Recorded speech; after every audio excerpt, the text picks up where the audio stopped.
yang sama-sama mengharap ridhonya Allah Subhanahu wa taala, mari kita sama-sama lanjutkan kajian kitab Sirah Nabawi.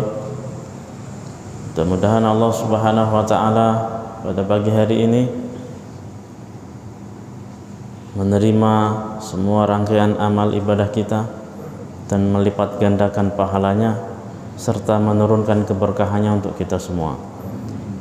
Kita masih lanjutkan pada bab majaa fi idami Rasulullah sallallahu alaihi wasallam. Bab tentang lauk yang pernah dimakan oleh Nabi Muhammad sallallahu alaihi wasallam. Hadis yang ke-155. Qala al-musannifu rahimahullahu taala wa bihi qala haddatsana Hannad. Qala haddatsana Waqi' an Sufyan an Ayyuba an Abi Qilabah an Zahdamil Jarmiyyi qala kunna 'inda Abi Musa al-Ash'ari fa utiya bilahmin dajaj fatanaha rajulun minal qaum faqala ma laka faqala inni ra'aituha ta'kulu shay'an natina fahalaftu alla akulaha qala udnu fa inni ra'aitu Rasulullah sallallahu alaihi wasallam ya'kulu lahma dajaj. Imam Tirmidzi rahimahullah ta'ala beliau berkata telah bercerita kepada kami Hannad. Beliau berkata telah bercerita kepada kami Waqi' dari Sufyan, dari Ayyub, dari Abu Kilabah, dari Zahdam al-Jarmi. Beliau berkata, kami pernah bersama Abu Musa al-Ash'ari radhiyallahu anhu. Saat itu beliau diberikan daging ayam. Tiba-tiba salah seorang yang hadir di majelis itu mundur. Jadi ada seorang lelaki dari kaum tersebut yang ikut hadir bersama Abu Musa al-Ash'ari itu mundur. Abu Musa al-Ash'ari lalu bertanya, malakah kamu, kenapa? Orang itu menjawab, saya pernah melihat ayam itu makan sesuatu yang menjijikkan, lalu saya bersumpah untuk tidak akan makan ayam. Abu Musa lalu berkata, mendekatlah. Maksudnya mendekat makan ayam ini. Kenapa? Fa inni ra'aitu Rasulullah sallallahu alaihi wasallam ya'kulu lahma dajaj, karena saya pernah melihat, karena sesungguhnya Nabi sallallahu alaihi wasallam itu beliau makan daging ayam. Ya, jadi karena ada satu sebab laki-laki ini dia tidak mau makan daging ayam. Seolah-olah daging ayam itu merupakan daging yang menjijikkan sehingga membuat dia mundur. Ini hadis Bukhari 3133, 4385.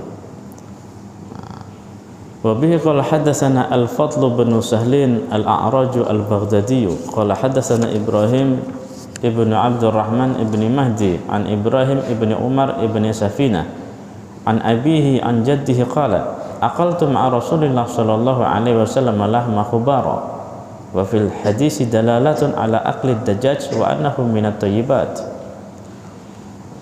Dalam riwayat berikutnya ini sahabat ini cerita bahwa beliau pernah makan daging burung khubara bersama Nabi sallallahu alaihi wasallam. Burung khubara itu kalau di Indonesia ini macam daging puyuh, burung puyuh ya, burungnya nggak bisa terbang tinggi tapi dagingnya lumayan berisi kalau untuk ukuran burung. Wa bihi qala hadatsana Ali bin Hujr qala hadatsana Ismail ibn Ibrahim an Ayyub anil Qasim at-Tamimi an Zahdan al-Jarmi qala kunna 'inda Abi Musa al-Ash'ari qala faqaddama ta'amahu wa qaddama fi ta'amihi lahma dajaj wa fil qaumi rajulun min bani Tamim min bani Taimillah ahmaru ka'annahu maula. Qala falam yadnu faqala lahu Abu Musa udnu fa inni qad ra'aitu Rasulullah sallallahu alaihi wasallam akala minhu. Qala inni ra'aituhu ya'kulu syai'an faqadirtuhu fahalaftu alla at'amahu abada. Nah, ini seperti hadis sebelumnya tapi lebih komplit.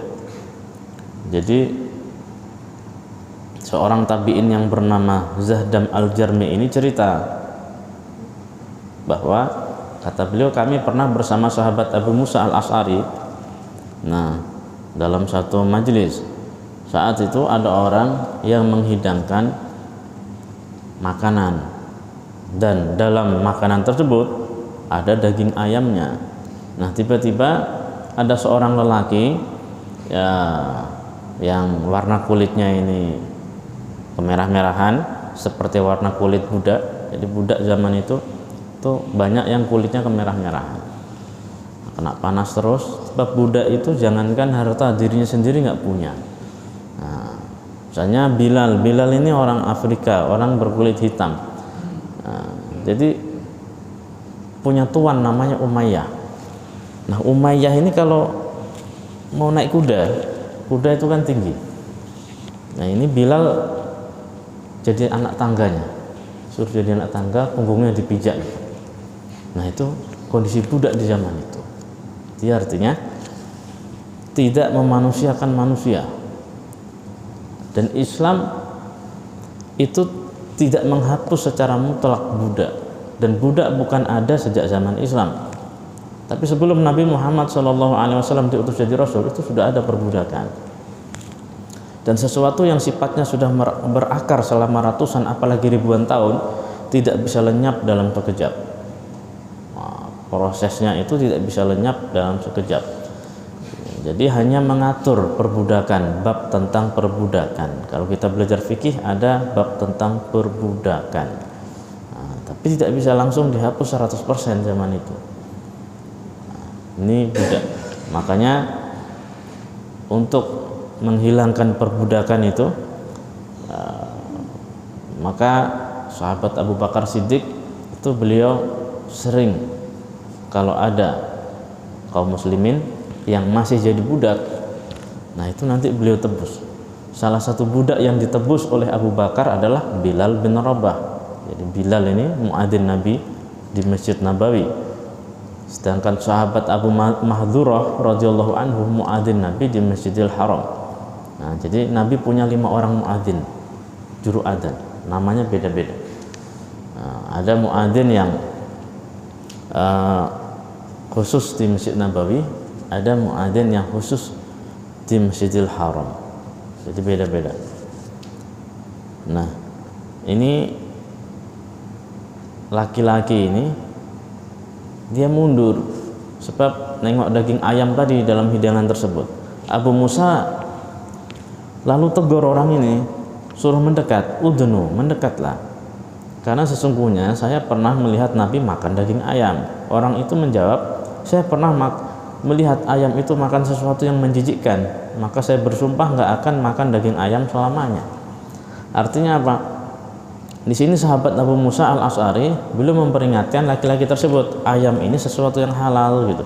Meskipun kita tidak suka terhadap satu menu, tapi jangan sampai ketidaksukaan itu membuat kita seolah-olah menjatuhkan hukum haram terhadap makanan tersebut, padahal itu halal. Nah, kita nggak suka ya sudah, cukup nggak suka, tapi jangan sampai nanti kita menjas itu sebagai makanan yang haram atau mengharamkan untuk diri sendiri padahal itu halal. Nah, dihalalkan oleh Allah. Jadi Nabi pernah makan daging ayam, akan tetapi tidak rutin setiap hari. Di bab sebelumnya itu diceritakan oleh Sayyidah Aisyah bahwa keluarga Nabi itu tidak pernah kenyang 2 hari berturut-turut makan daging. Kalau hari ini makan daging, besok enggak, lusa juga seperti itu. Jadi ini makannya seorang Nabi. Artinya Nabi itu benar-benar mengajarkan kesederhanaan kepada umat. Umat bukan nggak boleh kaya, tapi yang diajarkan oleh Nabi sederhana. Sederhana dalam kekayaan, kaya dalam kesederhanaan. Ini kita yang sulit. Kita lebih banyaknya pura-pura kaya kali namanya ya. Belum kaya yang sebenarnya gitu, tapi udah pura-pura kaya, sehingga kita sebenarnya merugikan diri sendiri. Artinya apa yang kita mampu itu yang kita kerjakan. Kita mampunya baru beli bukit, ya bukit aja yang dibeli, jangan beli laut. Itu bukan kapasitas kita. Nanti akan datang sifat syukur. Tapi kalau tidak seperti itu, ya, kita dengan orang punya laut, kita beli laut, padahal kemampuan kita baru beli bukit. Nanti yang muncul rasa tidak syukur, sehingga itu akan membawa efek kembali kepada kita, nggak syukur itu kan namanya berarti kufur. Nah, kufur ya, kafaro. Kufur itu ada kufur nikmat. Nah, kufur nikmat itu berarti tidak mensyukuri nikmat Allah. Efeknya nanti apa? Keberkahan nikmat itu dicabut oleh Allah. Mungkin nominalnya nambah, tapi keberkahannya hilang, keberkahannya berkurang bahkan hilang. Nah, ini yang bahaya ini. Punya umur panjang, berkah, alhamdulillah. Punya rezeki banyak, punya uang banyak, berkah, alhamdulillah. Nah, jadi disyukuri. Bab syukur, nah ini berat mengamalkannya. Akan tetapi kalau kita amalkan, ini luar biasa. Sebab orang itu pada umumnya nggak suka proses, tapi sukanya langsung hasil gitu. Jadi tarbiyah itu proses untuk menuai kualitas. Orang itu rata-rata dia nggak mau proses, nggak mau tarbiyah, maunya langsung kualitas. Padahal dalam tarbiyah itu nanti akan muncul keberkahannya. Jadi sifat atau karakter itu akan berubah melalui tarbiyah. Maka Nabi mengatakan dalam hadis Bukhari, an-nasu kal ma'adin, manusia itu seperti barang tambang. Saya dulu pernah ditawari kawan untuk ngajar di Tembagapura di Papua sana. Nah, cuma aksesnya jauh. Jadi lokasinya di hutan. Nanti kita ke sana naik helikopter. Nah, kira-kira 200 meter di perut bumi. Nanti ada liftnya, kita turun ke sana. Di dalam situ ada masjidnya. Nah, 200 meter di bawah tanah. Tambang emas. Ya, manusia itu kata Nabi seperti barang tambang. Nah, orang untuk dapatkan emas itu kan prosesnya berat. Bahkan nyawa taruhannya. Dan begitu sudah dapat bongkahan-bongkahan emas itu, dia masih belum nampak kilonya. Harus banyak proses lagi. Dibuang karat-karatnya itu, disepuh dan lain sebagainya. Baru nanti mulai nampak, baru dibentuk. Ada yang jadi gelang, kalung, cincin, dipasang di toko emas, 1 gramnya 1 juta rupiah. Nah, ini ada prosesnya. Nah, manusia kalau mau kayak emas, diproses nanti akan nampak kilaunya. Seperti para sahabat dahulunya, sebagian besar mereka nyembah batu, nyembah berhala, ahli maksiat, nggak mau tobat. Tapi setelah diproses oleh Nabi, jadi manusia istimewa yang di akhir nama mereka ada gelar radhiyallahu anhu.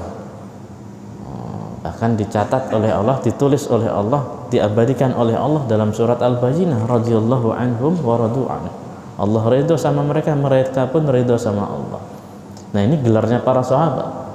Nah, kalau gelar kita paling almarhum, itu pun kalau orang masih menyebut almarhum. Nah, ini gelarnya para sahabat. Sudah diproses, jadinya istimewa. Ini ada besi ya, silinder panjang. Nah, kalau masih bentuk asli begini, belum diproses, manfaatnya belum begitu banyak. Belum bisa dipakai ngupas mangga ini. Gimana mau ngupas mangga pakai besi yang silinder macam ini? Nggak bisa. Ini harus diproses melalui tarbiyah. Gimana caranya? Dipukul, tarbiyah. Dipukul pakai godam, dibakar. Dipukul, dibakar sampai dia pipih. Kalau sudah pipih digerinda, kemudian dihaluskan. Jadi karakter atau sifat besi yang awalnya silinder berubah setelah dipipihkan melalui proses pemukulan dan pembakaran. Habis itu digerinda lagi, diasah lagi. Baru ketika sudah berubah wujudnya, jangankan ngupas mangga, pohon mangga pun bisa ditebang. Nah, berkualitas. Nah, manusia kalau nggak mau berproses dan nggak mau diproses, maka susah. Dan proses ini, ya namanya tarbiyah, proses. Tentu sedikit menyakitkan. Bagi siapa? Bagi hawa nafsu. Pagi-pagi harus bangun sebelum adzan, datang ke masjid. Ada yang mungkin mau tahajud, namanya proses. Nah, ketika orang berproses tapi nggak fokus, dalam proses itu harus fokus. Dalam tarbiyah itu harus continue, tawajuh. Nah, istilahnya istikhlas. Istikhlas itu nggak nengok kiri, nggak nengok kanan gitu, fokus. Maka Nabi berpesan, qul amantu billah tsumma istaqim. Katakanlah aku beriman kepada Allah lalu istaqim. Continue, istiqomah. Tak tengok kiri, tak tengok kanan. Sebab kalau tengok kiri, tengok kanan, prosesnya jadi terjeda. Jadi ada jeda. Seharusnya ini proyek selesai 3 hari, tapi karena banyak cerita, banyak ngobrol, sebulan baru selesai. Itu pun tak sempurna. Nah, kita harus fokus, harus tawajuh, nggak tengok kiri, kemudian nggak nengok kanan. Nah, sebab ketika orang dalam proses, dalam tarbiyah, tapi masih tengok kiri, masih tengok kanan, nggak fokus, nggak continue, nah, maka hasilnya, kualitasnya pun beda. Nah, sering kan kita mendengar sebuah analogi, ular itu dia untuk bisa kembali muda istilahnya, dia munajat, minta kepada Allah, dia berkhalwat, bertapa istilahnya. Nah, cuma matanya masih tengok kiri, masih tengok kanan. Mungkin kalau ada benda-benda yang bisa dimakan lewat di sampingnya, dimakan juga. Meskipun nanti berhasil juga, dia berhasil melepaskan kulitnya ini. Saya dulu tinggal di Jawa itu, rumah keluarga saya di dekat sawah. Sana banyak ular. Jadi tepi-tepi rumah itu nanti banyak kulit-kulit ular. Ular salin kulit. Melalui proses dia bertapa, dia uzlah. Ini salin kulit, nanti kulitnya kulit baru. Kulitnya kulit baru, ya lebih muda, tapi tetap orang panggil dia ular gitu. Nggak berubah nama panggilan itu. Wujudnya pun tak berubah. Sebab masih tengok kiri, masih tengok kanan. Beda sama ulat. Nah, ulat ini dia ingin merubah wujudnya, dia munajat kepada Allah. Nah, dan dia fokus tawajuh. Sebagai tanda fokus dan tawajuhnya itu, dia lilit tubuhnya dengan kepompong supaya dia tak bisa tengok orang, orang tak bisa tengok dia. Dia tidak bisa tengok benda apapun tak bisa tengok dia. Supaya fokus kepada Allah 100%. Nah, begitu selesai munajatnya, ini ulat ini berubah, wujudnya berubah. Yang dulunya jadi ulat orang jijik, ini berubah jadi kupu-kupu, semuanya suka, bahkan dinantikan dan dirindukan oleh bunga-bunga. Nah, namanya sudah berubah, panggilannya berubah, wujudnya berubah. Kemudian apalagi tanggapan benda-benda di sekitar, makhluk di sekitar pun berubah. Awalnya orang nengok ulat jijik, begitu nengok kupu semuanya suka. Wah, ini proses harus diikuti dengan tawajuh. Nah, kalau kita berproses tapi nggak tawajuh, hasilnya beda. Apalagi tidak mau berproses sama sekali. Nah, maka ketika orang usianya sampai 40 tahun, nah ini kita harus mulai kembali. Artinya kita harus mulai berpikir ke arah akhirat. Sebab ketika kita tidak berpikir ke arah sana, tidak mau berproses, ya, maka ini bisa menjadi sinyal. Sinyal apa? Sinyal kejelekan. Sebab ini kan kayu kalau masih kecil, kayu pohon tuh kalau masih muda, mau dibentuk-bentuk itu mudah. Tapi kalau batangnya sudah keras, mau kita bengkokin, tangan kita yang bengkok. Nah, susah. Maka dari itu kita harus banyak-banyak introspeksi diri. Maka Amirul Mukminin Umar bin Khattab beliau berpesan, hasibu qabla an tuhasabu. Introspeksi diri, hisab diri kalian masing-masing sebelum kalian dihisab oleh Allah di hari kiamat nanti. Nah, maka kita hilangkan segala bentuk kesombongan, keegoan, keakuan yang ada dalam diri kita. Tapi kita sama-sama apa? Kita semua dalam berproses.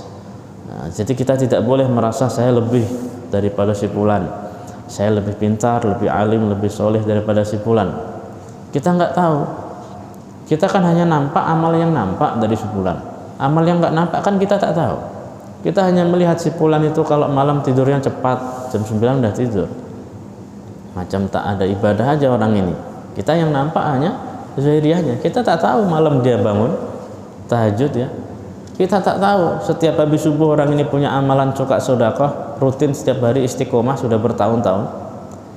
Nah, oleh sebab itu kita husnuzan, baik sangka kepada orang. Nah, Imam Nawawi setiap beliau mau menuntut ilmu dulu, keluar dari rumahnya mau ngaji, mau menuntut ilmu, beliau suka sedekah, kemudian doa, ya Allah jangan nampakkan aib guru saya, aib teman-teman saya di depan saya, dan jangan nampakkan aib saya di depan guru dan teman-teman saya. Jadi semuanya enak gitu. Tapi ketika kita sudah mulai mengecilkan satu sama lain, maka Nabi memperingatkan, sibabul muslim fusuqun wa qitaluhu kufrun. Mencaci, mencela saudara muslim itu hukumnya fasik. Membunuh saudara muslim hukumnya kafir. Jadi mencaci aja kita nggak boleh, mengecilkan, merendahkan.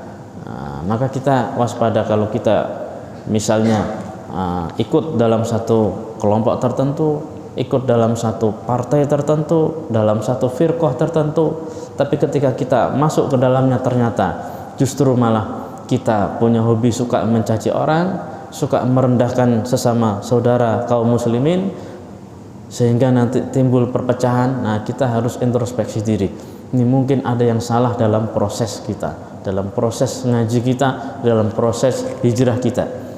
Nah, kita harus waspada ini. Wa bi qala haddatsana Mahmud ibnu Ghailan qala haddatsana Abu Ahmad Az-Zubairi wa Abu Nuaimin qala haddatsana Sufyan an Abdullah ibni Isa an rajulin min ahli Syam yuqalu lahu Atha an Abi Asid qala qala Rasulullah sallallahu alaihi wasallam kullu zaita waddahinu bihi fa innahu min syajaratin mubarakah.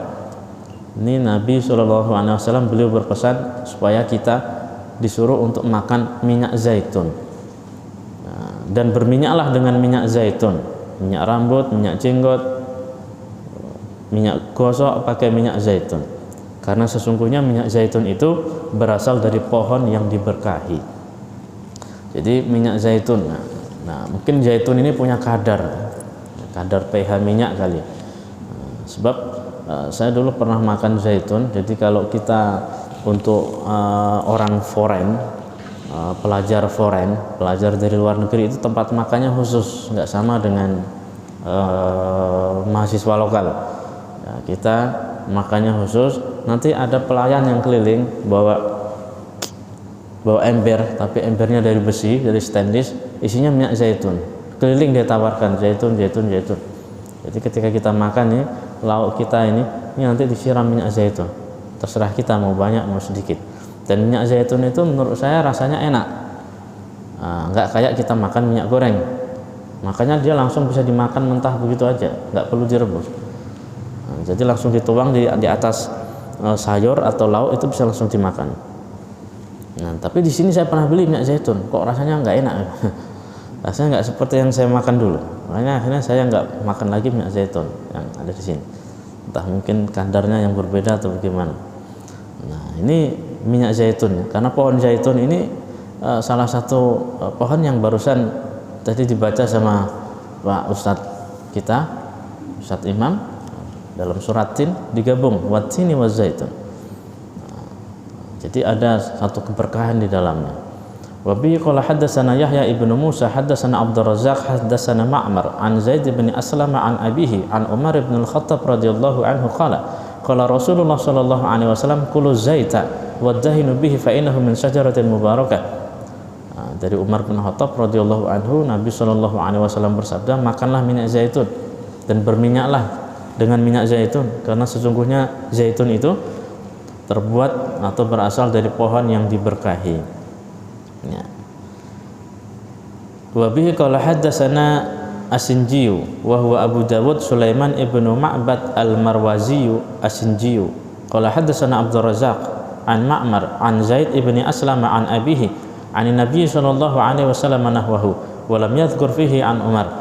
Nah, ini ada redaksi yang sama juga seperti di atas hadis tadi, artinya perintah untuk makan minyak zaitun. Jadi dalam perintah ini Nabi menggunakan fi'il amr, kulu zaita, makanlah oleh kalian minyak zaitun. Nah, di sini memang perintah fi'il amr, tapi perintah di sini isinya anjuran. Jadi ada perintah yang sifatnya wajib, ada perintah yang sifatnya anjuran. Termasuk di sini. Jadi makan minyak zaitun bukan wajib. Nanti jangan disalahartikan.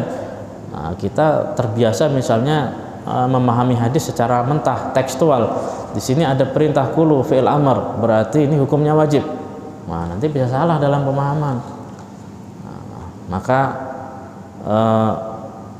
penting ya, kita tidak boleh setengah-setengah, baru setengah-setengah kita belajar tata bahasa, kemudian kita sudah merevisi isi kitab para salafus soleh misalnya.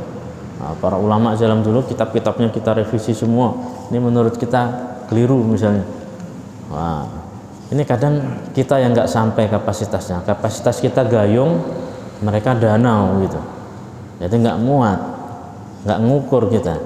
Nah, jadi fi'il amr di sini ini perintah tapi sifatnya anjuran bukan wajib.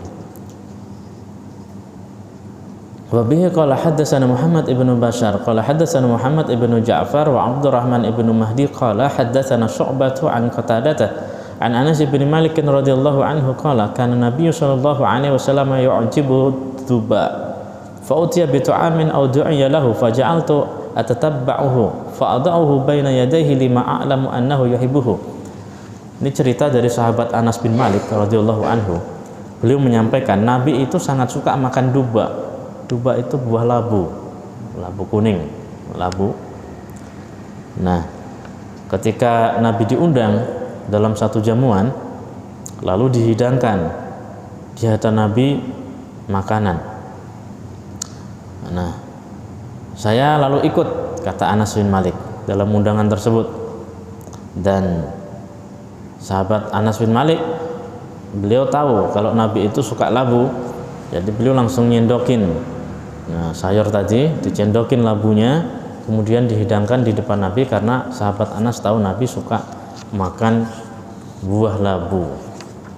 Wa bihi qala hadatsana Qutaibah ibnu Sa'id qala hadatsana Hafs bin Ghiyash an Ismail ibni Abi Khalid an Hakim ibni Jabir an abihi qala dakhaltu ala Nabi sallallahu alaihi wasallam fara'aitu indahu dubba yaqatta faqultu ma hadha qala nukathiru bihi ta'amana.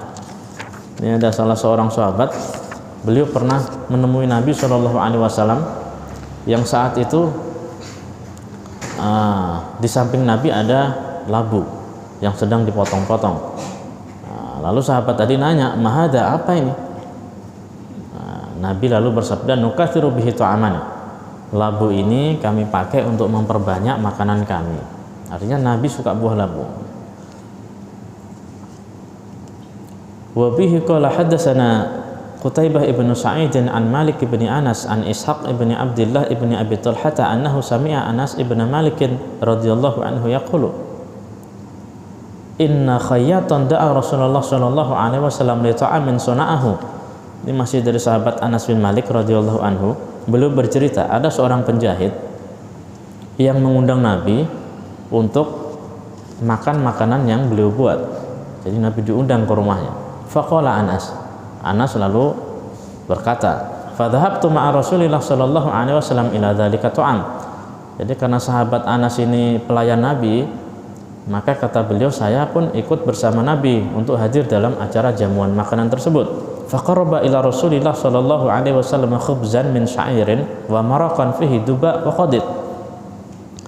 Lalu dihidangkanlah di hadapan Nabi sallallahu alaihi wasallam itu khubzan min syair, roti dari gandum kasar, kemudian kuah yang di dalamnya ada labunya, wa qadid, dan dendeng. Qadid itu dendeng. Qala Anas radhiyallahu anhu lalu berkata, "Fara'aitu Nabiy sallallahu alaihi wasallam yatatabba'u duba hawaliya sofa." Saya lihat Nabi itu mencedok-cedok sayur kuah tadi untuk mengambil potongan-potongan labu yang nanti mau dicedok, mau diambil, ditaruh di piring Nabi. Jadi Nabi ngaduk-ngaduk itu baskom itu untuk diambilin dubanya atau labunya. Falam azal uhibbu duba'a min yauma idin. Sejak saat itu saya pun akhirnya suka makan buah labu. Jadi Anas ini nggak suka makan labu. Cuma karena Anas ini melihat Nabi suka labu, Anas pun suka dengan labu. Ini hadis Bukhari 2092. Nah, ini kepribadian sahabat ya. Jadi mereka sanggup mengorbankan rasa cinta mereka demi cintanya Nabi SAW. Anas nggak suka makan labu, tapi ditengoknya Nabi suka labu, Anas pun suka sama labu. Nah kita kan nggak bisa begitu ya, sulit ini. Nah, para sahabat itu sanggup mengorbankan apa yang mereka punya demi kecintaan Nabi. Untuk mendapatkan cinta Nabi, mereka sanggup mengorbankan apa saja. Disuruh hijrah semuanya. Dari Mekah ke Madinah, nyawa taruhannya tetap aja hijrah. Berpisah dengan keluarga, tetap aja hijrah. Nah, sebab cintanya kepada Nabi melebihi dari segalanya. Cintanya kepada Allah, cintanya kepada Rasulullah melebihi dari segalanya. Nah, ini kepribadian para sahabat. Makanya luar biasa sahabat itu. Sangat istimewa, manusia biasa. Tapi sebagai figur untuk kita, artinya apa? Orang yang meskipun separuh umurnya bergelimang dosa dan maksiat, tapi ketika mau taubat, mau hijrah, mau melaksanakan syariat, ini tidak menutup kemungkinan diampuni dosanya oleh Allah, bahkan menjadi manusia yang istimewa. Nah, ini sudah terjadi pada diri para sahabat. Nah, Umar bin Khattab misalnya, nah, itu maksiatnya dulu sebelum masuk Islam luar biasa. Anaknya perempuan dikubur hidup-hidup. Tapi begitu disentuh oleh hidayah, hatinya beriman kepada Allah dan beriman kepada Rasulullah, mau diproses dan fokus, hasilnya luar biasa. Bahkan Nabi mengatakan kalau ada Nabi setelah aku, ini Umar orangnya. Karena karakteristik dan sifat-sifat Umar itu mendekati sifat-sifat seorang Nabi. Nah, seperti itu. Tapi nggak ada lagi Nabi. Nah, manusia kalau mau berproses dan mau fokus dalam prosesnya itu, maka hasilnya luar biasa. Di sini sahabat Anas sanggup mengorbankan seleranya. Dia nggak suka makan labu. Cuma karena ditengok Nabi itu suka makan labu, jadi suka makan labu. Wah, ini baru di soal makanan ini, belum yang lain ini. Dalam perang Uhud misalnya, Nabi terkepung sebab pasukan formasinya berubah karena nggak taat kepada perintah Nabi. Tim panah yang ada di puncak Uhud jangan turun, tapi ternyata turun. Akhirnya formasi berubah, kacau balau. Sebab dalam pertempuran itu yang main adalah strategi, skill individu bermanfaat, tetapi tidak bisa untuk mengontrol semua peperangan. Ini ada orang hebat misalnya jagoan, tapi sendiri dalam pertempuran lama-lama kalah juga, kehabisan tenaga. Oleh sebab itu strategi yang jitu harus pas. Ini di sini ditempatkan di sini. Gitu. Nah, tapi ini tim panah turun, akhirnya Nabi sendiri terkepung. Lalu Nabi ngasih motivasi kepada sahabat, siapa yang bisa menghalang-halangi musuh-musuh ini, maka Nabi jaminkan surga. Abu Talha Al-Ansari masuk sendirian, dia melindungi Nabi. Nah, jadi ketika cerita perang Uhud selesai, orang banyak cerita perang Uhud itu perangnya Abu Talha. Padahal yang perang bukan Abu Talha aja, banyak. Cuma karena proses perjuangan Abu Talha melindungi Nabi itu luar biasa, makanya sahabat memuji ini pengorbanan dalam perang Uhud itu sebagian besar dilakukan oleh Abu Talha. Ini pengorbanan, sebab kepahaman itu akan didapat berdasarkan pengorbanan. Maka kita sering dengarkan kata-kata siapa yang banyak korban untuk agama ini, dia yang akan banyak pahamnya. Siapa yang korbannya sedikit, pahamannya pun sedikit. Jadi banyak korban banyak paham, sedikit korban sedikit paham. Salah korban bisa salah paham dalam mengamalkan agama. Nah, misalnya kita bikin apa? Bikin panti asuhan misalnya. Nah, ini pengurus yang ngurus bikin panti asuhan, ini ada yang berjibaku, susah payah, berjuang ke sana kemari, nyari donatur dan lain sebagainya. Ini korbannya banyak. Ini dia akan kepahamannya kepada panti asuhannya akan lebih tinggi daripada yang lain. Nah, sementara kalau yang hanya setengah-setengah saja, setengah-setengah aja. Nah, orang berkorban, belajar ilmu, hadir dalam pengajian, belajar ibadah secara sempurna. Ini nanti kepahaman dia untuk agama juga lebih tinggi daripada orang yang setengah-setengah. Ini orang kerja dalam satu perusahaan, Nah, untuk kerja itu dia masuk jam 7, sebelum jam 7 udah di sana. Jadi kepahaman dia lebih tinggi daripada yang lain. Maka dari itu almar'u ma'aman ahabba, kata Nabi. Seseorang itu kelak bersama dengan orang yang disukainya. Suka sama siapa? Fans kita siapa? Man tasabbaha biqaumin fahuwa minhum, kata Nabi. Barang siapa mengikuti satu kaum, Allah akan bangkitkan di antara kelompok tersebut, dalam rombongan kelompok tersebut. Makanya kita menjadikan Nabi ini sebagai figur, sebagai contoh dan teladan.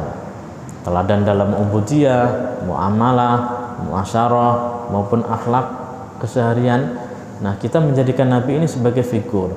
Nah, hari ini umat Islam dulu justru malah mengidolakan bukan Nabi yang diidolakan, yang lain, artis yang dijadikan idola, aktor yang dijadikan idola, bintang film yang dijadikan idola, sehingga gaya kepribadian bintang film itu pun diikut. Potongan rambutnya, bajunya, modelnya, cara bicaranya, gerak-geriknya diikuti semua. Padahal kita disuruh laqad kana lakum fi rasulillahi uswatun hasanah. Kita disuruh niru Nabi. Nabi itu sebab dalam diri Nabi ada figur, ada uswah yang baik dalam rumah tangganya, ubudiyahnya, muamalahnya, muasyarahnya, bahkan dalam penampilannya. Kita disuruh mengikuti Nabi, beruswah kepada Nabi. Nah, bukan pada alatnya semata ya, akan tetapi pada fungsi. Nah, sebab zaman itu akan merubah alat. Zaman Nabi kendaraan paling cepat ya kuda, tapi zaman sekarang kuda nggak main, sebab lambat kuda ternyata di zaman sekarang, kalah sama motor. Alat bersiwak di zaman Nabi pakai kayu arok namanya, sebab ini alat gosok gigi terbaik di zaman Nabi. Ternyata zaman sekarang ada yang lebih sempurna. Nah, jadi bukan pada alatnya, akan tetapi pada fungsinya. Fungsinya apa? Menjaga kebersihan. Nah, itu intinya, menjaga kebersihan itu sunnah Nabi SAW, bukan pada alatnya. Oleh sebab itu, mari kita sama-sama belajar menjadikan Nabi sebagai uswah, sebagai panutan, sebagai ikutan. Ini kita kadang justru malah ironi ya, di akhir zaman ini kaum muslimin, kaum muslimat yang diikuti bukan Nabi, bukan istri-istri Nabi, bukan istri-istri para sahabat. Perintahnya disuruh satrul aurat, menutup aurat, tapi yang diamalkan justru malah membungkus aurat. Auratnya dibungkus, bukan ditutup. Bajunya ketat, celananya ketat, semuanya ketat. Ini orang Islam, kaum muslimat, laki-lakinya juga begitu, disuruh ikut Nabi, uswah. Allah jadikan Nabi sebagai uswah. Tapi sekarang bukan Nabi yang dijadikan uswah. Kan orang itu kan kalau ngefans dengan sesuatu pasti mau diikuti semua. Saya dulu pernah saya naik angkot, naik bimbar dulu, kira-kira 13-15 tahun yang lalu. Saya pernah naik angkot. Angkotnya berhenti lama di simpang Keprimol, ngetem agak lama, padahal penumpang sudah agak banyak. Awalnya jalan agak cepat, tiba-tiba berhenti mendadak, terus agak lama gitu. Jadi orang pada nengok semua, ini siapa yang mau naik ini kok lama kali. Ternyata ini orang pada nengok ke seberang jalan. Nah, saya nggak ikut nengok, saya hanya duduk aja. Nah, saya nengok. Akhirnya saya nengok karena orang di depan saya ngomong, ada Romai Rama katanya. Saya lihat ke sana, ternyata yang mau naik ini orang penampilannya kayak Romai Rama. Kayak rambutnya, ini bajunya, semuanya. Jadi ngefans gitu. Saya pernah silaturahim dengan ada satu orang warga di Tiban, tapi bukan di perumahan saya. Silaturahim ke sana karena ada satu urusan sama kawan. Jadi kita salam, assalamualaikum. Ternyata ada jawaban dari dalam, waalaikumsalam. Kayak suara Romai Rama itu, kalau ngomong pun ditiru. Cara bicaranya pun ditiru. Manggil istrinya Umi, suaranya seperti itu. Karena fans mengidolakan tadi. Segala hal mau ditiru. Dan Allah jadikan Nabi Muhammad ini sebagai uswah supaya ditiru oleh umat, ditiru.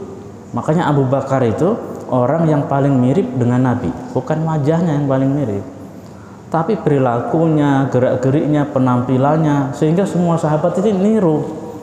Baju Nabi kayak mana? Ditiru. Nabi kalau makan seperti apa? Ditiru. Bahkan Abdullah bin Umar bin Khattab radhiyallahu anhu pernah lewat sama sahabat di satu tempat. Ketika lewat di tempat itu dia nunduk, padahal nggak ada pohon di situ, nunduk gitu, kepalanya ditunjukin gini. Sahabat yang lain nanya, kenapa nunduk? Nggak ada pohon. Kata Abdullah bin Umar, saya pernah lewat di sini sama Nabi. Saat itu ada pohon di sini, Nabi nunduk, saya pun ikut nunduk. Nah, ini uswah. Bahkan Abdullah bin Umar bin Khattab itu kalau keluar dari rumah, dia punya harapan. Dia mau naik onta nanti, harapannya apa? Mudah-mudahan telapak kaki onta saya ini menginjak bekas telapak kaki onta Nabi. Dalam segala hal mau ikut Nabi. Maka di akhir hayatnya menjelang ajar, Umar itu minta izin kepada Sayyidah Aisyah. Untuk apa? Untuk dikubur di kamar Sayyidah Aisyah. Sebab di kamar Sayyidah Aisyah ini ada Nabi, ini ada Abu Bakar. Minta ruang di sini. Supaya apa? Bisa berkumpul bersama sahabat. Sahabat dia. Abu Bakar itu sahabat Umar, Nabi itu sahabat Umar. Jadi seperti itu.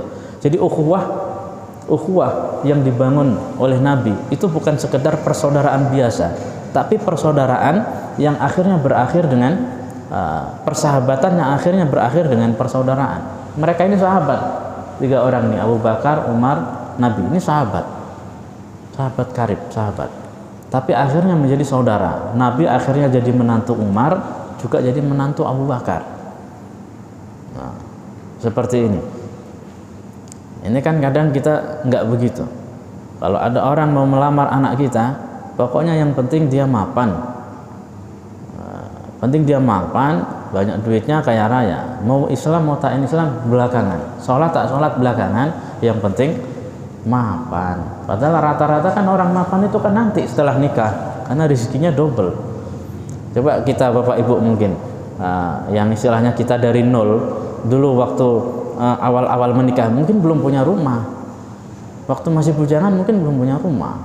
Saya punya Pak, rumah siapa? Rumah orang tua. Itu rumah orang tua, bukan rumah kita. Atau mungkin yang bukan dari hasil warisan, tapi dari kita sendiri, dari nol, kita mungkin belum punya. Punyanya kapan? Setelah menikah gitu.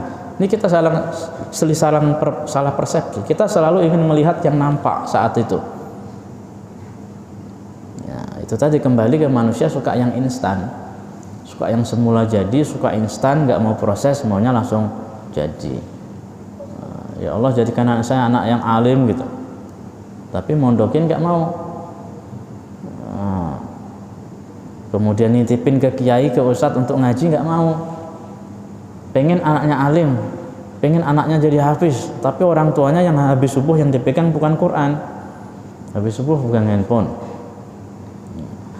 Ada orang pernah cerita sama saya, Pak, kalau kita ini setiap hari pegang handphone, bermedia sosial, pegang handphone 4 jam sehari, ini kita termasuk kecanduan.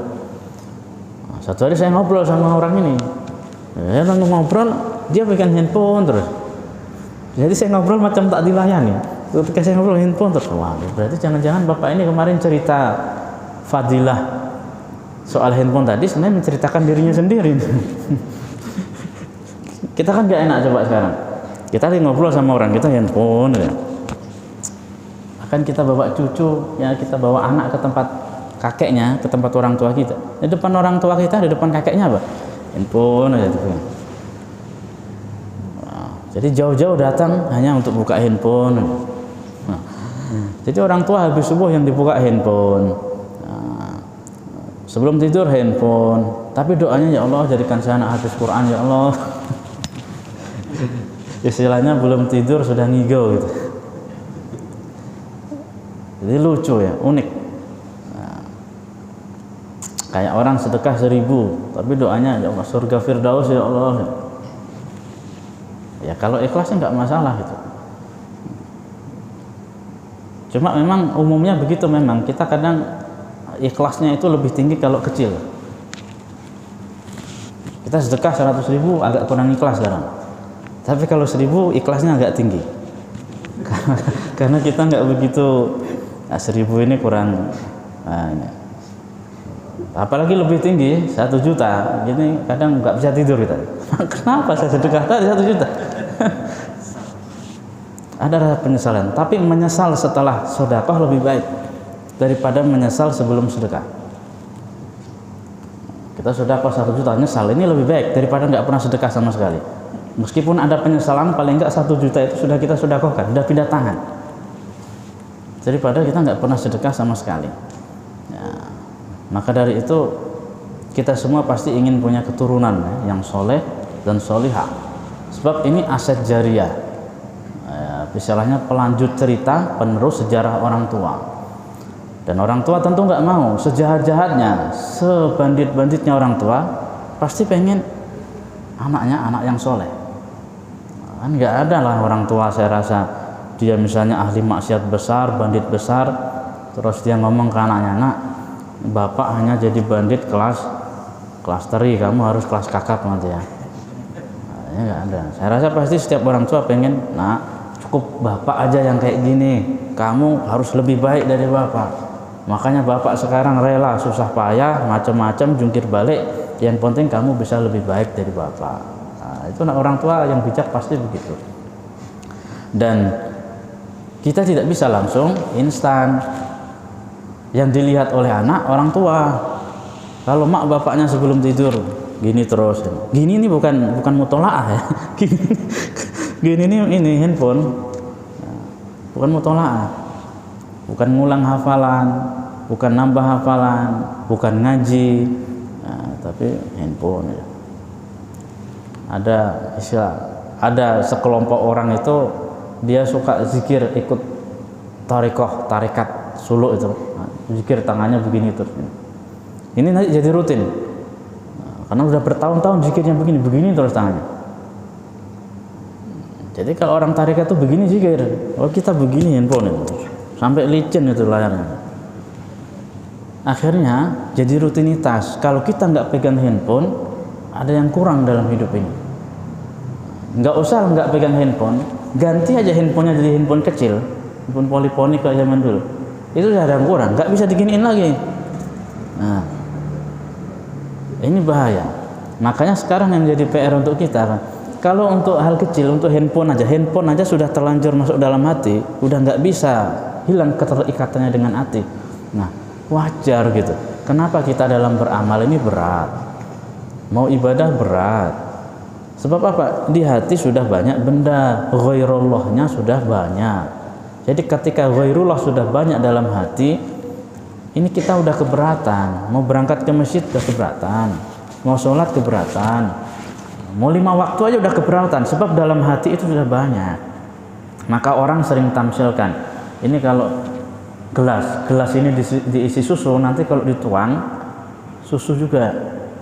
Kalau gelas ini diisi kopi, kalau dituang kopi juga. Nah, hati kalau isinya itu Allah, nanti di akhir kehidupannya ketika dituang, ruhnya dituang dari jasadnya, yang keluar pun kalimat Allah gitu. Maka bahaya. Dia ada orang biasa nyanyi, ketika ditalentinkan malah nyanyi. Ini bahaya. Ada orang setiap hari jualan misalnya, kata-kata itu terus yang diulang-ulang. Sholat enggak, ibadah enggak, bawang 1.000, cabai 2.000, bawang 1.000, cabai 2.000. Di akhir hayat ketika ditalentinkan, cabai 2.000, bawang 1.000.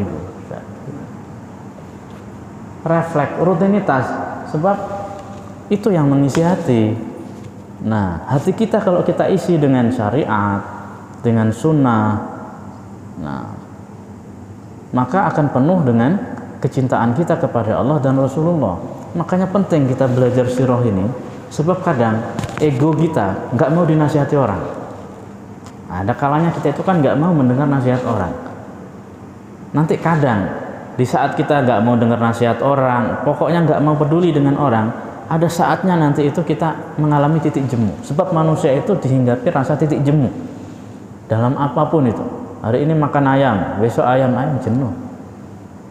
Bahkan ya ada kalanya kita kerja di kantor hari ini ada kalanya kita jenuh ini, maka kita mau libur, mau ada cuti, dan perusahaan tahu ngasih liburan setiap tahun sekian hari gitu. Ada titik jenuhnya. Nah di saat rasa titik jenuh itu mulai hilang, karena setelah kita mungkin habis liburan dan lain sebagainya, ini dalam hati kita mulai tenang. Itu kadang kita juga pengen buka-buka, ingin nambah dan lain sebagainya, nambah ilmu, nambah ngaji dan lain sebagainya. Nah, ego, kekerasan hati tadi itu sampai disebutkan dalam Al-Quran itu, hati itu kan lembut ya. Hati ini kan hanya sebesar kepalan tangan orang dewasa, lembut dia, empuk gitu. Tapi sifatnya kerasnya melebihi batu. Nah, ini hati manusia unik. Kerasnya melebihi batu. Nah, makanya ada tipe orang tuh kan kadang keras hatinya, dan hati itu dia secara secara rohani itu punya kaitan dengan kepala. Biasanya kalau hati sudah keras, kepala pun ikut keras. Keras kepala, nggak bisa dikasih nasihat, nggak bisa dikasih ini, pokoknya menang sendiri. Saya harus menang. Jadi kalau misalnya debat sama orang, seri nggak mau kalah, seri nggak mau, harus menang. Seri itu nggak pernah ada dalam kamus hidupnya istilahnya, harus menang. Nah ini bahaya kalau udah seperti ini. Kalau hati sudah keras, ini kebenaran sudah masuk. Kebenaran sudah masuk. Terus gimana caranya supaya kebenaran bisa masuk, supaya agak lembut? Zikrul maut, ingat kematian. Sehebat apapun kita saat ini, siapapun kita, setinggi apapun posisi kita, semuanya akan berakhir dengan kematian. Dan apakah kalau mati selesai? Ternyata enggak. Manusia harus mempertanggungjawabkan semua amal perbuatannya. Nah di situ kita ada harapan melalui apa? Anak yang soleh, yang soleha, gitu. Punya anak 5, tapi nggak soleh, nggak soleha. Nanti ujungnya apa? Orang tuanya sakit, didoain cepat mati aja, sebab nanti warisannya bisa kita bagi-bagi. Hanya begitu aja nanti. Nah, saudara itu akur kan ketika orang tua masih hidup, tapi ketika orang tua sudah meninggal, awal perpecahannya berawal dari warisan. Betul nggak Bapak Ibu? Nah, saudara sama saudara ini pecahnya gara-gara apa? Warisan. Nah, makanya ini Bapak Ibu yang saat ini kaya, hati-hati nih. Cepat-cepat dibagi-bagi ketika masih hidup. Titipkan ke masjid sana, titipkan ke pondok sini, titipkan ke sana. Ini fakta. Saudara yang makan satu piring, mungkin rokok satu ini berdua, maaf ini mungkin ada yang rokok, ada yang kopi secangkir berdua. Tapi ketika nanti sudah cerita warisan, bisa asah pedang sama-sama. Oleh sebab itu, mari kita sama-sama hilangkan ego keakuan, merasa memiliki, merasa menguasai, merasa punya ini, punya itu, ini saya, ini kita hilangkan. Kita sadar semua ini hanya titipan dari Allah Subhanahu wa taala. Sudah selesai. Jadi kalau kita merasa dititipi, kita berarti hanya punya hak guna pakai, bukan hak milik. Nah, hak guna pakai ini ketika kita sudah merasa sadar bahwa kita yang semua kita punya hanya hak guna pakai, berarti nggak boleh dijadikan sebagai hak milik. Tapi dasar manusia, ketika hatinya kebanyakan benda, kebanyakan ghairullah, manusia itu punya karakter ingin hak milik. Semuanya ingin hak milik. Kita aja kan kalau misalnya beli motor, ini atas nama orang pertama, ini mau kita balikin harus nama kita. Pokoknya semua ingin hak milik, nggak mau kita hak guna pakai. Nah, mudah-mudahan Allah Subhanahu Wa Taala selalu bimbing kita sehingga kita bisa istiqomah dalam iman dan takwa sampai akhir kehidupan kita. Wallahu a'lam bishawab. Ada yang mau ditanyakan Bapak Ibu sampai di sini? Ini masih di bab lauk Nabi ya. Ini hadisnya banyak soalnya, puluhan. Nah, mari kita sama-sama berdoa kepada Allah. Semoga doa-doa kita selalu diterima dan diijabah oleh Allah, dan jangan pernah putus asa kalau sekiranya nampaknya doa kita kok belum diijabah oleh Allah Subhanahu wa taala. Karena Allah yang lebih tahu tentang kemaslahatan doa itu untuk kita. A'udzubillahi minasyaitonirrajim. Bismillahirrahmanirrahim. Alhamdulillah rabbil alamin. Wassalatu wassalamu ala sayyidina wa maulana Muhammadin wa ala alihi wa sahbihi wa barik wa sallim ajma'in. La ilaha illallahul halimul karim. Subhanallahi rabbil arsyil azim. Allahumma ya muyassira kulli asir wa ya jabira kulli kasir wa ya mughniya kulli faqir yassir lana kullal asir fataysirul asiru alaika yasir. Allahumma ya man la yahtaju ilal bayani wat tafsir hajatuna ilaika kathir wa anta alimun biha wa basir biyadikal khair innaka ala kulli syai'in qadir. Allahumma hdi awsatina wastur awratina wa amir rawatina وقضي حاجاتنا واشف مرضانا وأد ديوننا وألف بين قلوبنا برحمتك يا أرحم الراحمين. ربنا آتنا في الدنيا حسنة وفي الآخرة حسنة وقنا عذاب النار والحمد لله رب العالمين.